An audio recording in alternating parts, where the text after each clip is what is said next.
ઓરસંગ નદીના ચાલુ વહેણમાં બેફામ ગેરકાયદેસર રેત ખનન, મામલતદારની તપાસથી રેત માફિયાઓમાં વ્યાપ્યો ફળફળાટ. જય હિન્દ. ટીમ જાગૃત સાથે હું છું સંજય સિંહ રાણા. વિકાસના નામે કુદરતી સંપત્તિનો વેડફાટ અને જાહેર સુરક્ષાની સાથે ચેડા કરવાનો એક ગંભીર કિસ્સો છોટાઉદેપુર જિલ્લામાંથી સામે આવી રહ્યો છે.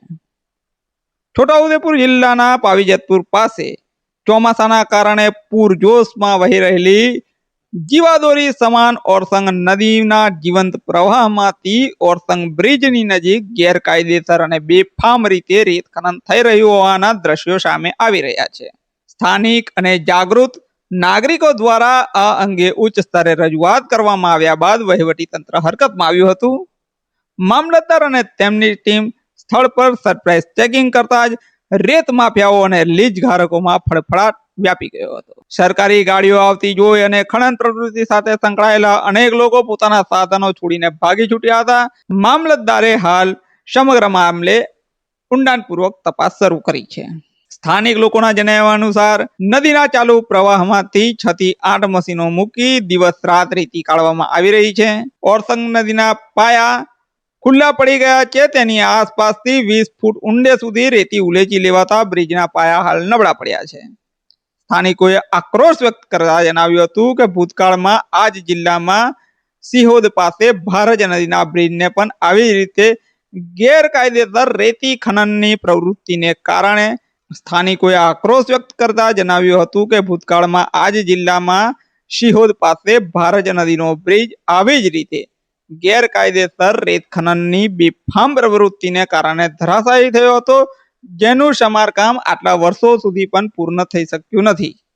જો ઓરસંગ બ્રિજ સાથે પણ આવી જ દુર્ઘટના સર્જાશે તો સમગ્ર વિસ્તારનો વાહન વ્યવહાર સંપૂર્ણપણે ઠપ થઈ જશે એવી આશંકા સેવાઈ રહી. સ્થાનિક રહીશોએ વધુમાં ઉમેર્યું હતું કે સતત થઈ રહેલા અતિશય રેત ખનનના કારણે પાવીજેતપુર અને આસપાસના વિસ્તારોના ભૂગર્ભ જળ ખૂબ નીચી સપાટીએ પહોંચ્યા છે. પીવાના પાણી માટે નાખવામાં આવેલી મુખ્ય પાઇપલાઇન પણ ખનન પ્રવૃત્તિના કારણે 2 વખત તૂટી ગઈ છે. જો આ જ પરિસ્થિતિ રહી તો આગામી દિવસોમાં સમગ્ર પાવીજેતપુરની જનતાને પીવાના પાણીના ગંભીર હવાત્યા મારવાનો વારો આવે એવી પણ શંકા સેવાઈ રહી છે.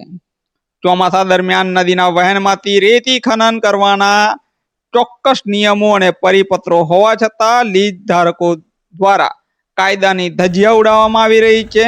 સ્થાનિકોનો આક્ષેપ છે કે અગાઉ કલેક્ટર અને ભૂસ્તરશાસ્ત્રીને વારંવાર લેખિત રજૂઆતો કરવા છતાં કોઈ કાયમી ઉકેલ આવ્યો નથી. ત્યારે સ્થાનિકોની મુખ્ય માંગ એ છે કે ઓરસંગ બ્રિજની સુરક્ષા માટે બ્રિજની 1 કિલોમીટરની ત્રિજ્યામાં તમામ પ્રકારનું રેતી ખનન સંપૂર્ણપણે બંધ થાય. ચોમાસા દરમિયાન નદીના જીવંત પ્રવાહમાંથી રેતી કાઢનારા માફિયાઓ સામે કડકમાં કડક કાયદાકીય કાર્યવાહી કરવામાં આવે.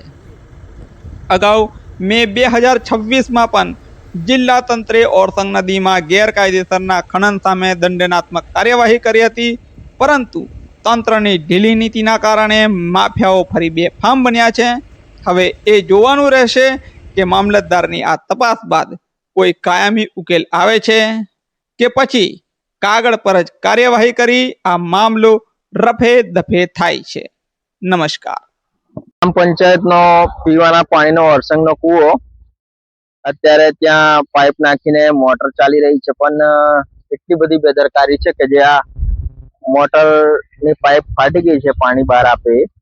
પણ જેતપુર ગ્રામ પંચાયતના તંત્રને બી બિલકુલ ભાન નથી કે જ્યાં પાણી કેટલું વેસ્ટેજ થઈ રહ્યું છે. તો આખો દિવસ ચાલે ને તો એ ટાંકી અડધી નહીં ભરાઈ રહી. અને જેતપુર પાવીને અત્યાર સુધી ધોવાયો ત્યારથી 3-4 વર્ષથી મીઠું પાણી પીવા નથી મળતું. ગટરનું પાણી અમે પીએ છીએ. અને તંત્રને મારી રિક્વેસ્ટ છે કે આ પાણીને એકવાર લેબોરેટરી કરાવી જોઈએ કે જેતપુર ગામ પી રહ્યું છે આ પાણી.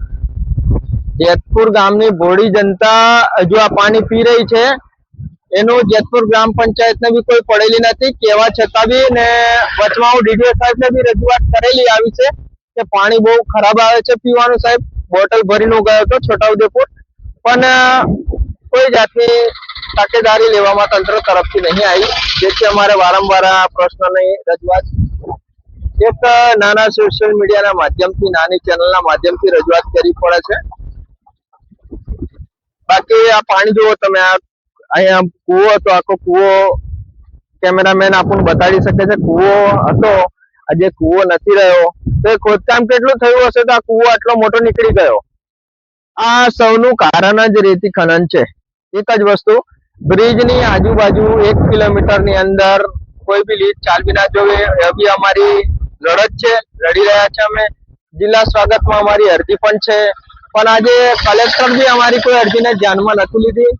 અમે મિનિમમ 2 વર્ષથી જિલ્લા સ્વાગતની અંદર અમારી અરજી મૂકેલી છે, પણ અત્યાર સુધી કોઈ એનો બી નિકાલ નથી આવ્યો ને આ બધું અંધાગોર ચાલે છે. જોઈ શકો છો આપણે કે ચાલુ પાણીની અંદર મશીનો ઉતરીને એક બાજુ શિફ્ટિંગ કરે છે ને એક બાજુ ગાડીઓ ભરાય છે.